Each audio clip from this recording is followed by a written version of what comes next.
Happy holidays, everyone. Good afternoon.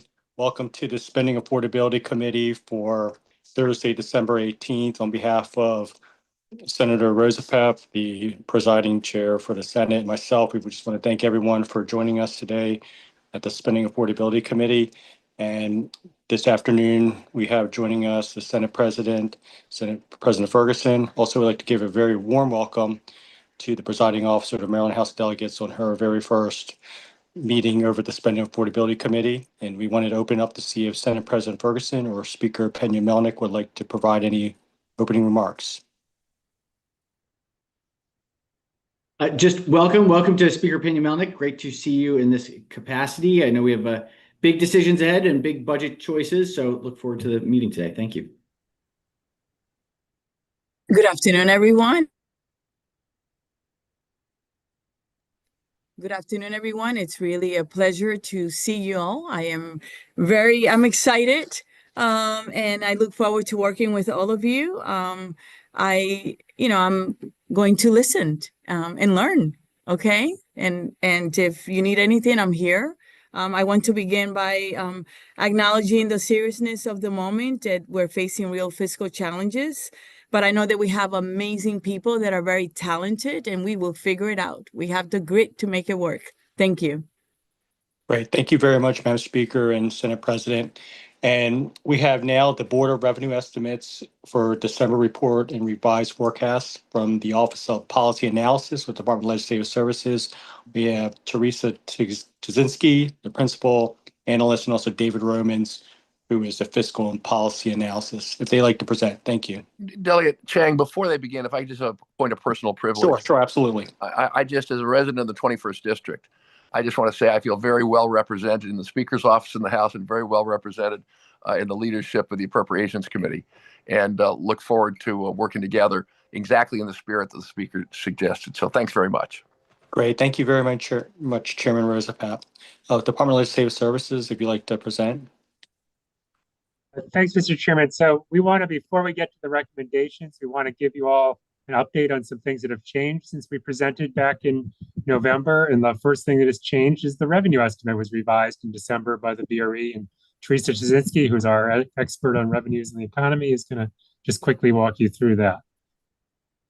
Thank you. I believe we have a document to share.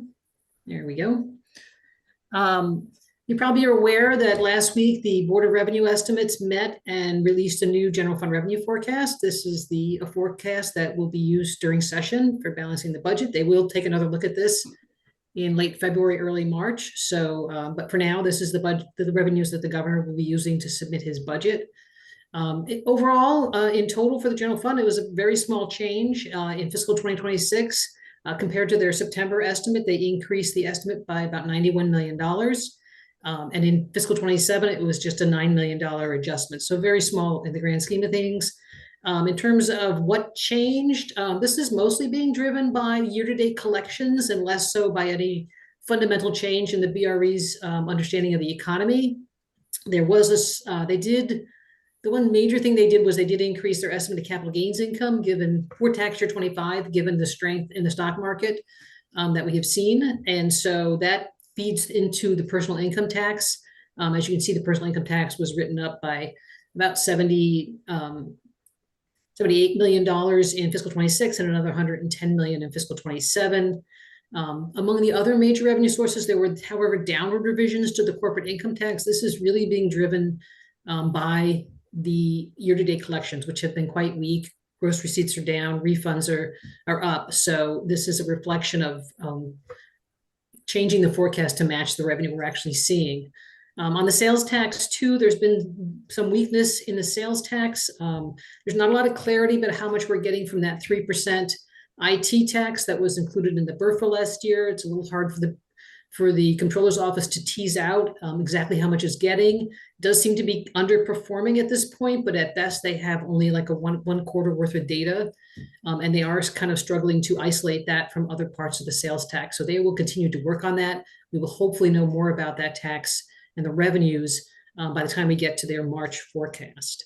There was a small change to the lottery. This is a technical adjustment. There was some revisions in the expectation for some of the special fund distributions. The other major change, though, is that that's being driven by very strong year-to-date collections in the estate and inheritance tax, and especially the estate tax. Some very large estates settled and paid the tax.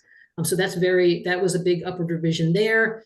There also was an upward revision to interest earnings based on year-to-date.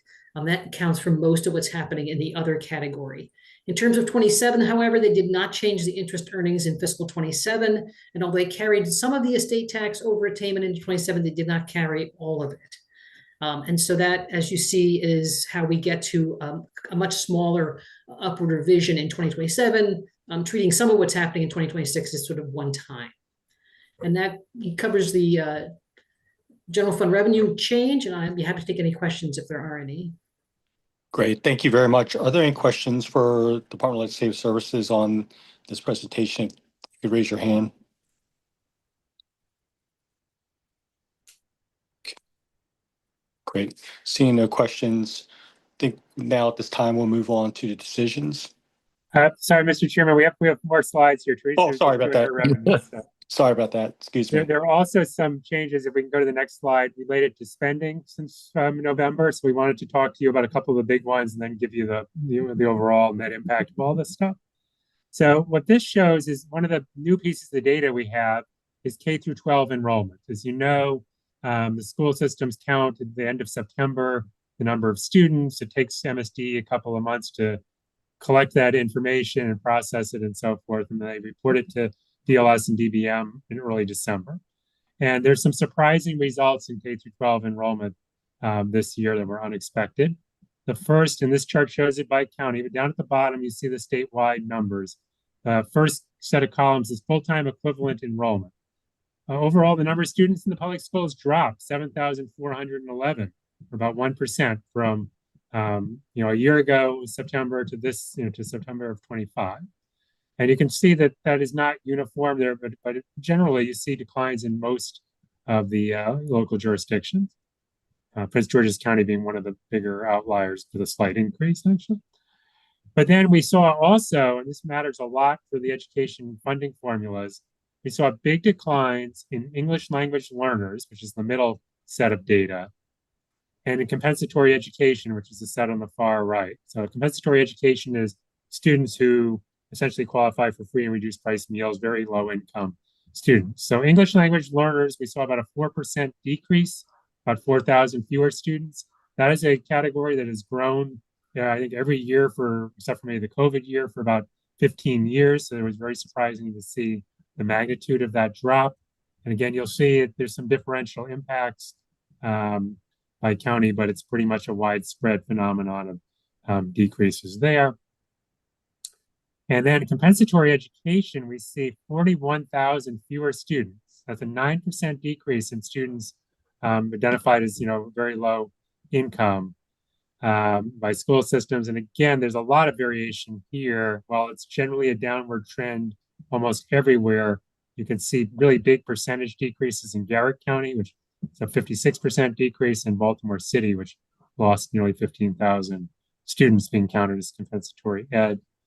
Don't have a full explanation for why we're seeing such a drop there. I think there's certainly likely some overlap between English language learners who happen to be low income as well. We also know that our SNAP enrollment counts for children from a year ago, August, to this August, were down 7,000 or 8,000. Similarly, in Medicaid, the lower income children who would qualify for compensatory ed are down. However, in Medicaid, we've seen an uptick in the higher income kids who are in the Maryland Children's Health Program. So there seemed like there was a migration of people whose income maybe improved a little bit, but still stayed in the Medicaid program, but would not qualify for compensatory ed.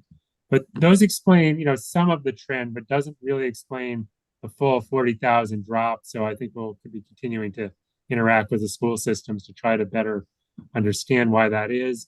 I would also say there is always a slight chance of further revision to these numbers. It is not unheard of in prior years that MSD continues to work with school systems to verify data, and that come January when the budget's put together, there'll be slightly different enrollment numbers. We don't usually see dramatic changes between now and January.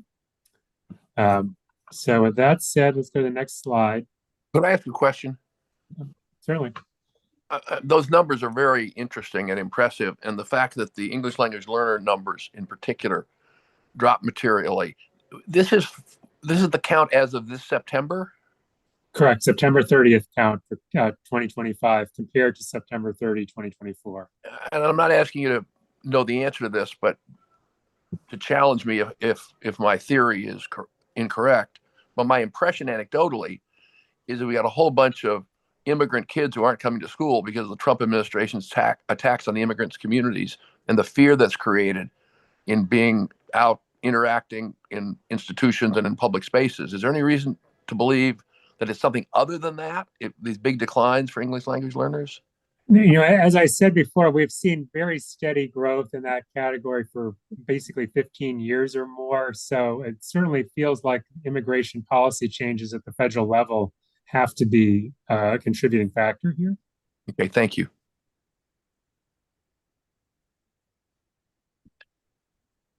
If I may very, very quickly, Mr. Chair, the compensatory ed is part of this related to the change in the qualification for who is eligible for direct certification of comp ed that changed this year. I thought that this was so that it's not that there are students are actually less qualified. It was the end of an exemption of how they are eligible. The compensatory ed is. Sorry. So we think that could be a factor. We don't have a full. We can't say definitively that that's one of the factors, but it seems likely, Mr. President, that must be a contributing factor to the numbers. Like I said, I think there's a confluence of things going on here that are leading to that drop.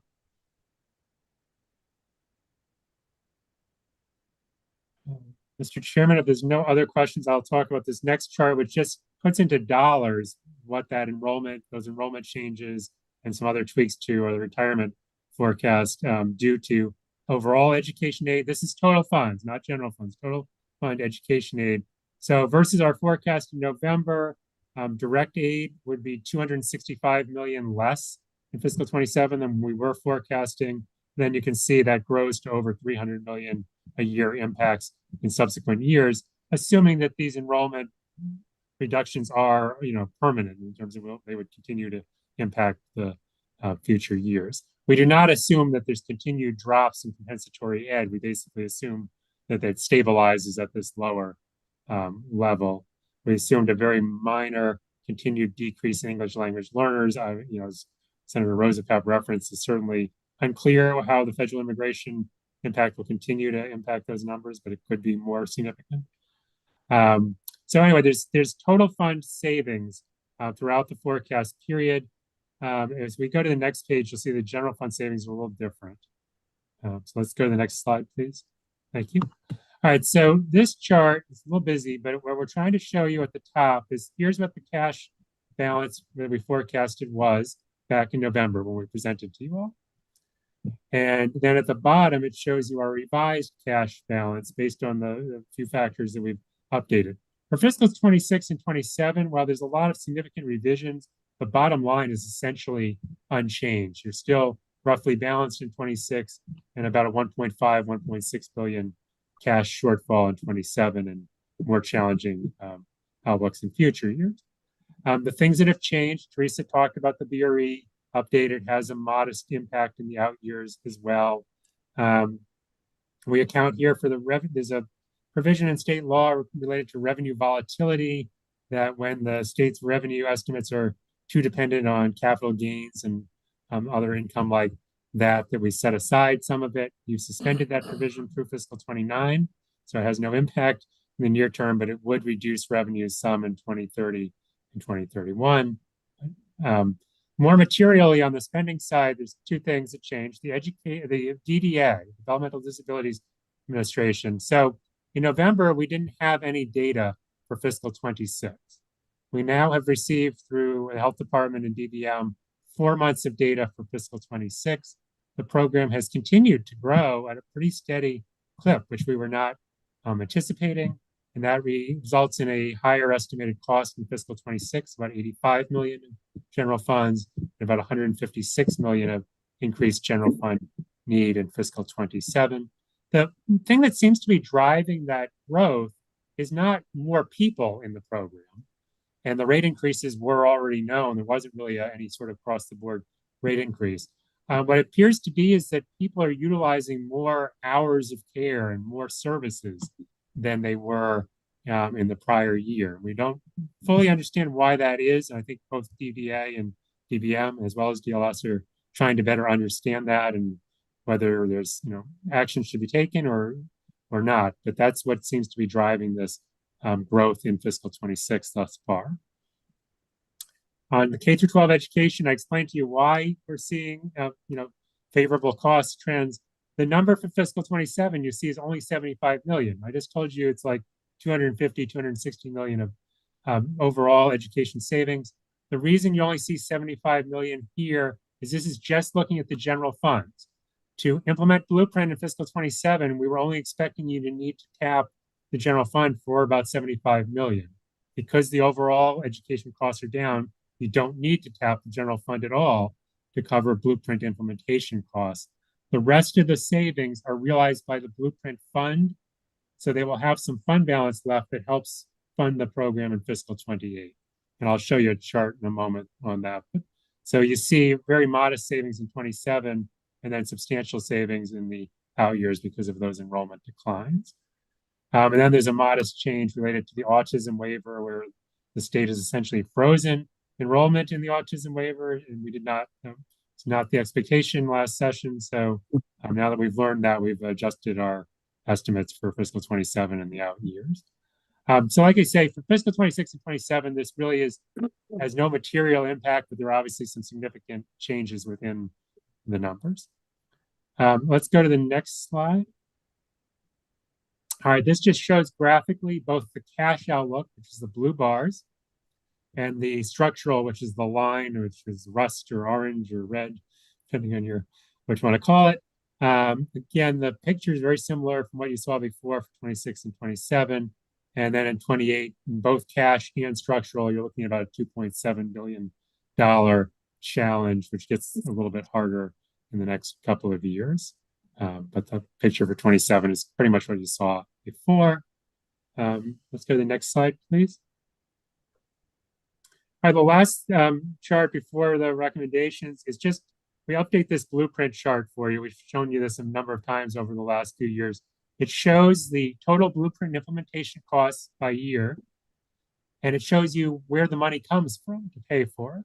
Just as a reminder, the dark blue is the ongoing revenues that go to the Blueprint Fund. It gets a lot of our casino gambling revenues, it gets sports gaming revenues, and it gets a share, roughly 12% of sales tax revenues go to the Blueprint Fund. So every year, the Blueprint Fund is getting $1.5, $1.6 billion, which helps to pay for implementing the program. During the strong budget times a few years ago, the General Assembly set aside a lot of money into the Blueprint Fund, knowing we had this challenge of how we were going to fund it. And the green bars shows how you're sort of spending down that big fund balance in the Blueprint Fund to help pay for the implementation costs. So in fiscal 26, current year, you're spending about $970 million from the Blueprint Fund surplus. In the fiscal 27 assumptions we're using now are spending about 1.2 billion from that surplus. And that means you don't need any general funds, which is the yellow or mustard colored bars. No general funds needed in fiscal 27 for implementation costs. And then in 28, what's a little different from what I showed you in November, is we didn't think there was going to be any Blueprint fund balance, any of the green bar available in 28. We thought it was going to be exhausted in 27 because of the favorable enrollment trends from a budget standpoint. We will have about 186 million of Blueprint fund balance that will help fund the 28 costs, which slightly reduced the general fund need in 28, but you still will have a substantial need to use general funds to help implement Blueprint in fiscal 28. So, Mr. Chairman, that is sort of our overview of what has changed since November. Happy to answer any questions about that. Otherwise, we're ready to talk about the report. Great. Thank you very much, Mr. Rumens. Are there any questions? We have a question from Delegate Wilkins. Hi, everyone. Good afternoon. Just for members of the public, Delegate Janelle Wilkins, member of the Ways and Means Committee and Vice Chair of that committee. Greetings to my speaker, Jocelyn Pena-Melnick, the Senate President, and all the leaders on the line. Thank you so much, David, for the presentation. I just wanted to confirm my understanding of the impact of our reduction when it comes to education costs due to enrollment and other factors. So with the education costs reducing, that's also less funding likely to our counties as well, based on the education formula. And I know my county is coming to me with various financial needs that are there regardless of enrollment. And I just wanted to, one, confirm that we're looking at a little less money or perhaps a lot less money for our counties. And also, I know during session we're briefed on the formulas by county, but I'd like to see information by county if possible sooner rather than later. Thanks for the question. So yes, you're correct that this means there will be less money than we were if the enrollment hadn't declined, the counties would have gotten more money for the school systems. For most counties, the net education aid is still going to grow because the blueprint is expanding and putting more dollars out there. They're just getting less than they might have been anticipating before the enrollment declines. There are some jurisdictions that we believe will actually receive a net decrease in total education funding. The ones that we're pretty confident of that right now are Baltimore City and Garrett County. Right now, I think pretty much everybody else will get at least a net increase in education aid. What I should have mentioned before is the one challenge in providing the county by county data is that MSD still does not have all of the enrollment data that they need to do a really fulsome analysis. Most significantly, the community schools or concentration of poverty grant counts, we do not have updated numbers from MSD yet. They're still working with the school systems to get that. It is likely, given that you saw that the compensatory education counts are down, and that feeds into the concentration of poverty program, that could lead to some further reductions in funding, which may lead to more school systems seeing a net decrease in aid or larger decreases for the jurisdictions that, like Baltimore City and Garrett, that are already going down. So we can certainly share what are very preliminary county by county data, but I want to just put that caveat that there's pieces of the enrollment that we still don't have. And there's also some wealth data that I don't believe we have that can tweak the education aid formulas. So this is not final for what you'll see in the budget. Thank you. Thank you, Delegate Wilkins. Are there any other questions for Mr. Rumens on this presentation? Okay, thank you, Mr. Rumens. Thanks, Mr. Chair. So I think we're going to switch to showing you the recommended actions for the document. I don't know if we can make that any bigger.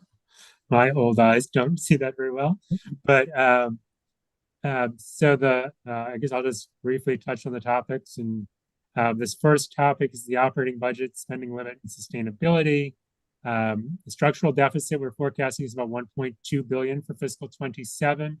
The bold there in the middle of that number one is proposing that you reduce the structural gap by 50%.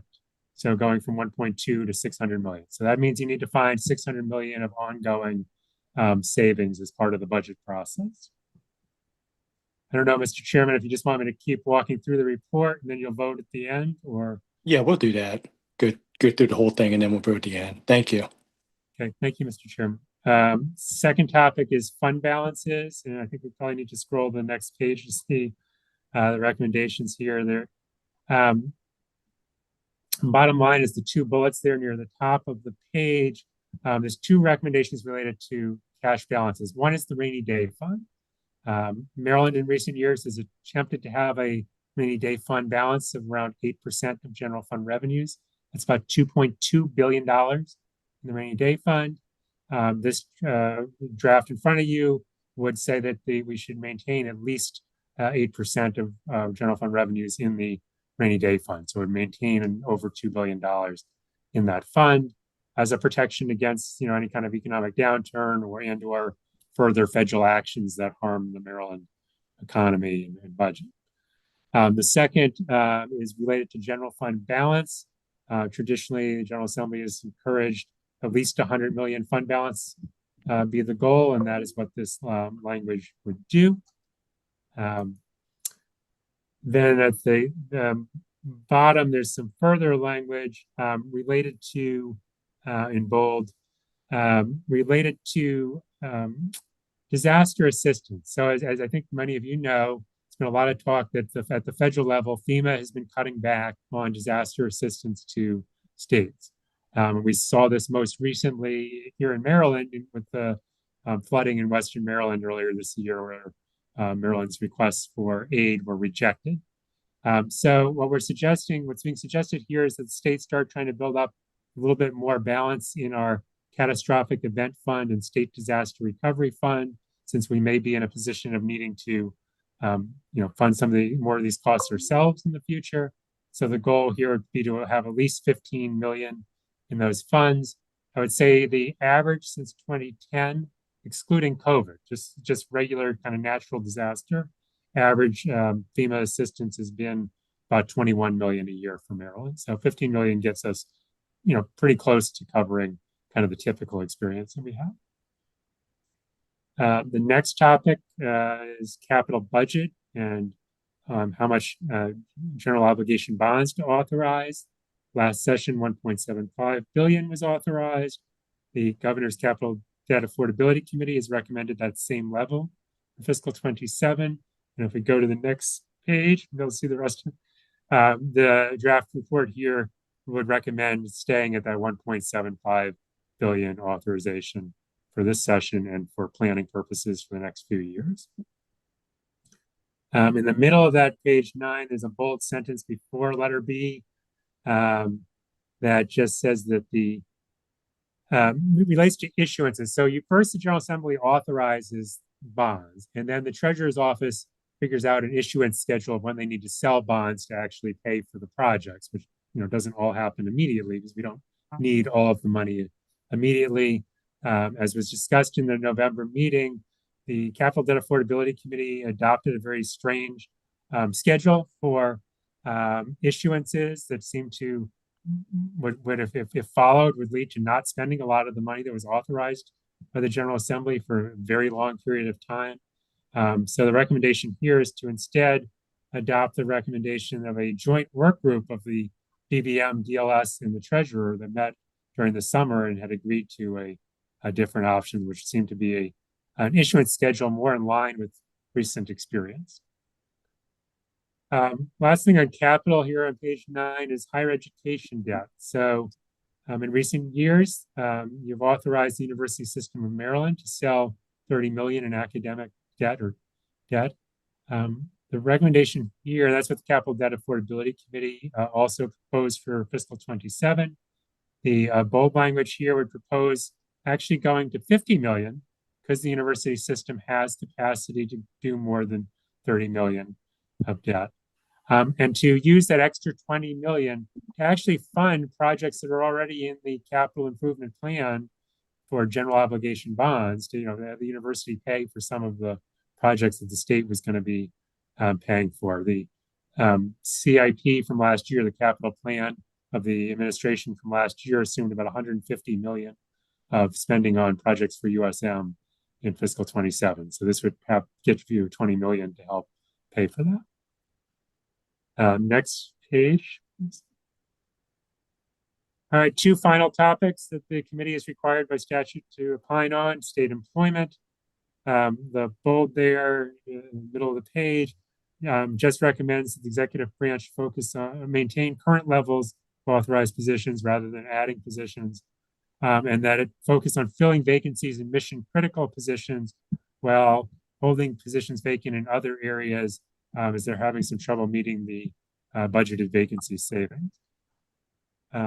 Finally, in transportation, there are 2 topics the General Assembly is required by, or the Spending Affordability Committee is required by law to opine on. One is a target closing balance in the draft consolidated transportation plan.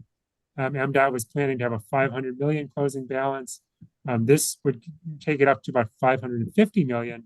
And I think the rationale for that is it was a legislative audit back this summer that found that the State Highway Administration may have been a little too optimistic in its charging of federal funds, and we might not realize all of the federal funds. So the thought here is to have a little bit larger fund balance in case we needed that to backfill for federal funds that we don't receive.